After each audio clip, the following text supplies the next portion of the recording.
Hello everyone, Professor Reha here with the class examination, and this episode we are examining the Witchblade, which is the Soldier-Occultist combination.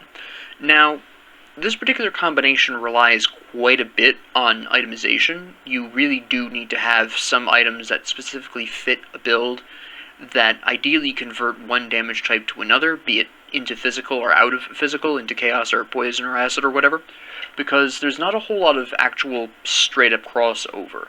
In fact, the most common way I build this combination is to pretty much rely on the occultist very heavily to do a lot of my damage, and then just pull in the soldier's passive abilities, because most of the time that's pretty much the ideal way to run it, because there's not really a whole lot of damage crossover between the two, quite frankly. So if you're looking to do a specific build for the, this combination, you're primarily either going to be focusing pretty heavily on the soldier or pretty heavily on the occultist. And the occultist is just a little bit easier, because the soldier's passives, as is well established, pretty much work with anything. You don't even necessarily need to use shields. You can just use military conditioning, Menhir's Will, veterancy, and even Scars of Battle if you really want.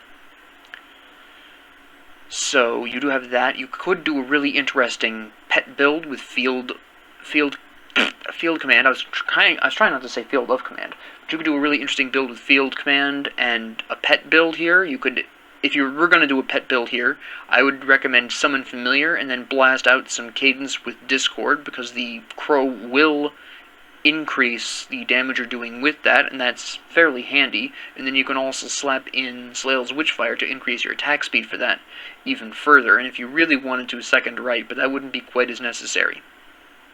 You could also do Consecrated Blade to boost your pets as well, and Sickle of Consumption wouldn't necessarily be a bad idea in that case. You could also do a fairly bizarre retaliation setup where you're running the Eyeball of Dreeg, or the Eye of Dreeg, I guess you would specifically say, which does the poison, acid, and vitality damage, and then run Blood of Dreeg, Aspect of the Guardian, go with Counter-Strike, and Menhir's Bulwark, and then run a whole bunch of passives. You can do that.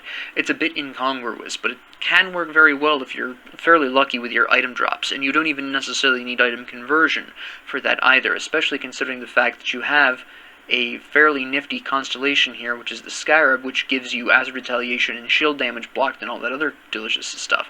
So you have a whole lot of options here for that particular retaliation build to work. So you do have options. Don't look at this combination and say, oh my goodness, I absolutely need items. No, items really help the combination, but there are a couple of different ways you can go about effectively combining the two.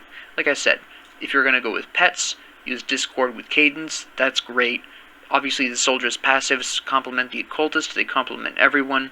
You could do an interesting retaliation build with Blood of Dreeg. I only recommend using Dreeg's Evil Eye with the Blood of Dreeg, because Blood of Dreeg does potentially increase your acid and vitality damage, and you are going to want to get up to this if you are going for a retail build, because it does increase your retaliation damage, which includes the retail from Counter-Strike. So they do, and this also increases the acid retaliation from Blood of Dreeg, so you do want to actually get up to Aspect of the Guardian, and at that point to not use Dreeg's Evil Eye all the way up to Vile Eruption is kind of throwing away the boost to vitality and poison damage. Whether or not you want to go into Possession, or if you want to go into Menhir's Bulwark, is entirely up to you. It depends on what items you have and what you're more comfortable with. But you could absolutely do that. If for some bizarre reason you're going with a bleeding focused build, which you actually can do, you can run regular Cadence, you can run Blade Arc with Laceration, and you can run Bloody Pox. Grab Slail's Witchfire to boost the vitality damage of Bloody Pox, which is just a magical time. Maybe second right if you're really into that. Again, it really depends. So you do have that. You also have the Curse of Frailty, which can help with this particular idea, because that reduces the enemy's physical and bleeding resistance, which works really well with Cadence and with Blade Arc. So you can have a surprisingly effective physical bleeding damage focused build here that will actually effectively integrate some other sub-damage types, such as Vitality and Poison Acid, and even some Chaos if you want to go all the way to second right. Again, it's up to you. You have some Chaos and Slail's Witchfire regular. So you have a whole bunch of very interesting combinations, but I was kind of a little bit chaotic there. So essentially, pets with an elemental focused cadence, passives. Field command, definitely. If you're going to run pets with the soldier and the occultist, field command is great. You can actually theoretically combine field command, squad tactics, which helps your crow and your hellhound with their casting speed, even if it doesn't help you that much. And then you can combine that with bonds of Bismeal for some pretty impressive pet damage output. This is a huge amount of damage increase for your pets. Now, whether or not you actually want to go into the Hellhound with this is totally up to you. If you are going to go into the Hellhound, Signal of Consumption can really help you stay alive, and your Hellhound can benefit that, so that's fairly interesting. If you wanted to go that direction, you absolutely could. Obviously, again, the Crow increases the elemental damage of everyone nearby, gives some lightning retaliation, so you can absolutely go into Cadence, go into Discord, even go into Counter-Strike if you really want. There's all kinds of very interesting things you can do with the pet build here. So go ahead and play around with pets. It surprisingly is very effective if you play it right and you get the correct items. There's a whole bunch of pet support with the occultist specifically, so you do have plenty of options there. Again, you could go with a very interesting physical bleed, relying on Blade Arc and Laceration, Cadence and Deadly Momentum, and the first stage of Curse of Frailty, and even splash in some Bloody Pox and or Slail's Witchfire if you really want. So you do have that option. If you wanted to splash in the Familiar with a Retaliation build, because the Crow does give you Lightning Retaliation, you can. It's not my favorite way of doing Retaliation builds with this combination, but it can work out very well, potentially.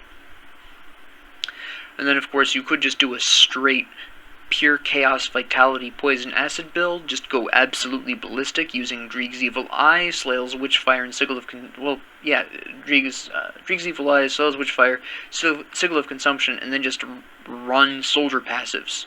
Whether or not you use a shield is entirely up to you, but you could absolutely do that as well.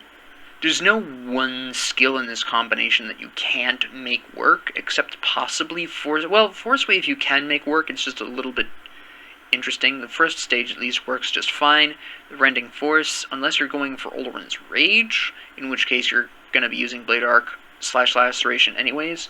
I don't normally build Blitz or Force Wave in this combination. Every once in a while I will, sure, but it's not very often. So out of all of these, and of course possibly Zolhan's Technique, which is not exactly great with the combination because there's not a whole lot of internal trauma support, Zolhan's Technique is also something you're probably not going to see a lot of here.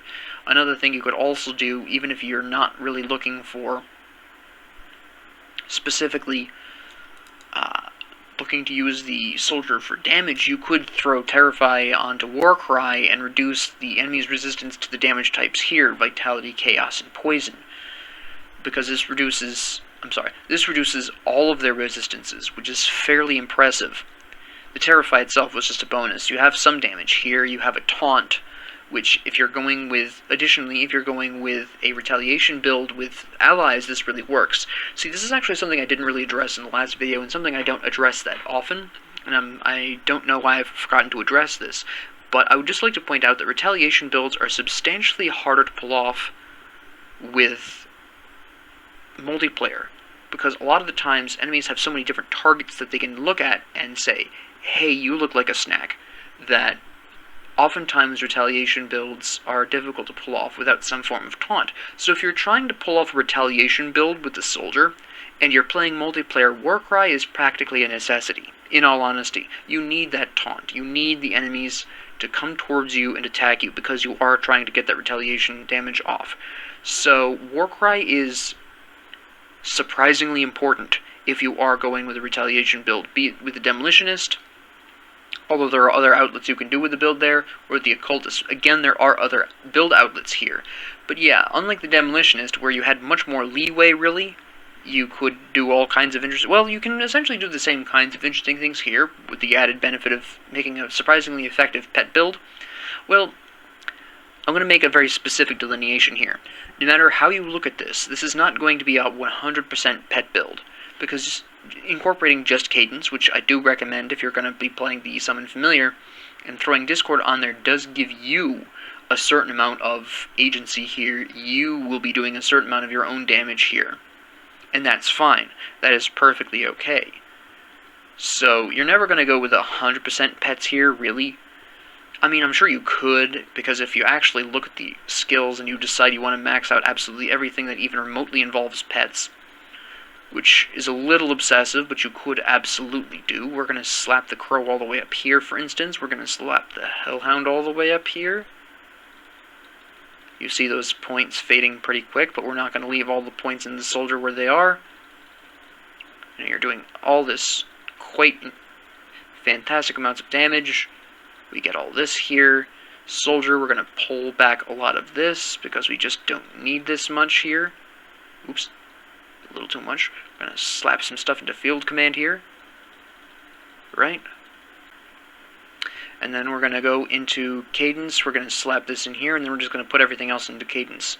Or you could put this into one of the passives. Military Conditioning is great. For instance, you have a bunch of choices here, but this would be, you've got 10 leftover points that you can utilize. I typically actually put it into Military Conditioning just so I don't die, but you can do whatever you really want here. So, but you can see where you can kind of go with a full pet, with a little bit of self-interest there, or you could go hybrid pet yourself with just including the Crow, grabbing Cadence with the elemental damage, throwing on a whole bunch of passives, and then basically just become immortal. And the reason you would become immortal here is because, and I'm going to give you a really interesting idea here, so hold on a second. We're going to pull this back here. But another fairly fun thing you can do is, actually first I would want to put all these points into Cadence here, go into Menhir's Will, go into Military Conditioning. Great. We wouldn't necessarily need that. We wouldn't necessarily need that. We could then go full on into Blood of Dreeg. For the heal, the self-heal there. Go into Menhir's Bulwark. Go into Counter-Strike. And then we have 9 points left. We could do all kinds of things here. You could go into Veterancy, you could go into Shield Training, you could go into Overguard. You can put those 9 points into pretty much anything and have a good time, in all honesty. You could go into Markovian's Advantage, although I'm not really fond of that. But you can see here where you have this really fascinating, even though you don't have the kind of damage absorption that the famed Soldier Arcanist combination offers, you do have so much healing and retaliation damage between the Blood of Dreeg, the Crow, and the Menhir's Will, of course, heals you, the Crow heals you, Blood of Dreeg heals you. You would be so incredibly difficult to kill, especially if you decide to go into either Veterancy or, even better, Shield Training. You would be an absolute monster. Almost impossible to stop. I mean, would your damage output be that great? It would be fairly slow. You would be doing really consistent damage. And anything that doesn't attack you directly, there are very few bosses that don't use regular old attacks, so they don't trigger retaliation. That would be a little bit of a slow grind, but you would become extremely difficult to kill. So you do have that particular benefit there. This is a little bit better to play, again, alone. You don't really, unless you want to slap a point into Warcry, if you're playing multiplayer just for the taunt, literally that's it, then you could do that in multiplayer. You could pull this off in multiplayer and just become the uber tank. If you're going to go into Warcry here, you might as well just slap everything in Discards at Battle so you don't get stunned or frozen. You have the extra armor absorption available to you. And bleeding resistance is okay, but like I've been saying pretty consistently, very specific enemies do bleeding, and often it's not that big of a deal. So, yeah, I would strongly recommend doing this as if you wanted to go with a super tanky build, because you've got 3 different heals going. The Menhir's Bulwark increases your healing. You've got all this extra retaliation damage. You've got all kinds of really interesting things you can do here with this combination, but it's not obvious just from looking at the class combination that you can do all of these cool things. And that's something I really like about this class combination. Now again, as I said earlier, itemization is somewhat important to this combination, a little bit more than a lot of other class combinations, because there is no really effective complete crossover. You'll notice that the damage types are to some extent separated out. There's nothing really you're going to directly enhance that lightning retaliation with. There's nothing that really enhances directly the acid retaliation besides Counter-Strike and Menhir's Bulwark. That's just the plain old retaliation damage, but nothing that the occultist does increases physical damage, and nothing that the soldier does increases poison, acid, or chaos damage. I'm sorry, not poison. Poison, acid, vitality, or chaos damage. There's not a whole lot of crossover there. You have some physical and bleeding resistance reduction in Curse of Frailty, which is, of course, potentially effective, but you can see where there's not a whole lot of overlap in terms of boosts. They both internally boost, because obviously Slayle's Witchfire and Second Right boost the vitality and chaos damage that the occultist does, whereas the Decorated Soldier increases the physical and internal trauma damage that it does. Same thing with Olrin's Rage, increases the soldier's internal abilities. Possession increases the occultist's internal abilities. But there are a lot of different builds that you can play with this combination, and you don't need items, they just make it a little bit smoother. They just kind of smooth out the rough edges of the disparity between the two classes, but they're not hyper necessary to make this work. It can work besides. So don't be afraid of, even if you don't have any good items for this combination yet, don't be afraid to just go in there and play around. This is a fun class combination to full improv, although it is extremely expensive. If you remember from the first character walkthrough with Taken, I did a lot of respecking, and that combination flows decently well. I mean, once you get the points into Soldier, there's not really a whole lot you change there. You either do or do not have Discord on Cadence when you're playing with the Arcanist, and you just slap on a whole bunch of passives. This combination, as you can see, there's not a whole lot of build overlap here. With the exception of Retaliation and Quasi-Pet, you're either going full pet, full retaliation, or some kind of hybrid between the two, so you can switch between full pet, quasi-pet with retaliation focus, and retaliation without pet fairly smoothly. But if you wanted to go full occultist damage, and you were using pets before, you have to wipe your pets, you have to grab the blood of the Eye of Dread, you have to do all these other things. If you're going with a bleeding physical damage, now you're looking to getting into Blade Arc and Laceration, which you weren't before, and getting into Cadence all the way up to Deadly Momentum for that bleed damage, and Fighting Form for that bleed damage. You're looking to get into Bloody Pox. So, really, there is that whole fiasco there as well. What I generally recommend with this combination, more than the Commando, is that you run a directed improv. You sit down and you say, okay, I want to do a Retaliation Witchblade, or I want to do Physical Bleeding Witchblade.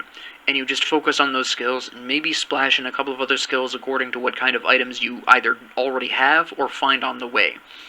That's really the difference between the Commando and the Witchblade. The Commando, with all of the internal trauma damage all the physical and internal trauma damage that both the Soldier and the Demolitionist can do, there's a whole bunch of really nice overlap there, so you don't need to necessarily respec quite as much if you're changing your build-up. Basically, if you're going from fire focus to lightning focus, there's a little bit of respecking you have to do there, but it's not super necessary. There's also some small adjustments you would need to make if you're going from a Retaliation Commando build to a non-Retal Commando build, but, otherwise, improving the Commando is a decently smooth experience, but it's not as smooth here, as I've already talked about. So, really, that's what I wanted to say about the Witchblade here. This is the greatest example. I mean, the last combination of the Commando, I did mention where people can reductively just separate the two into completely different fields, even though they have a lot of similarities. But this one, a lot of people, even if they're looking at it with some intermediate experience, often don't see the cool kinds of builds you can do with the Witchblade. And it works much better than I think a lot of people would expect. Any of these builds work a lot better than you would expect. And these are, again, very general builds. I'm not going hyper-specific in a lot of these because that requires specific items, which you may or may not have, and that's not the point of the series. So, really, ultimately, give this one a shot. It's a lot of fun, but try and do a focused improv. Don't go full improv on this, because you will run out of iron bits in most cases, unless you are so obscenely lucky on your items that they just happen to be working towards the skills you're building up, which happens every once in a blue moon. Then you're going to have a hard time full improving this combination. Sit down and decide what kind of build you want to go for, and then stick with that. And then if an item doesn't work with that, even if it works with the combination, set it aside for a different version of the Witchblade. So with that being said, thank you all very much for joining me here. And if you have any comments, questions, concerns, ideas, whatever, please leave them in the comments below. I do read them. And as always, thank you very much for joining me, and have a great 24 hours.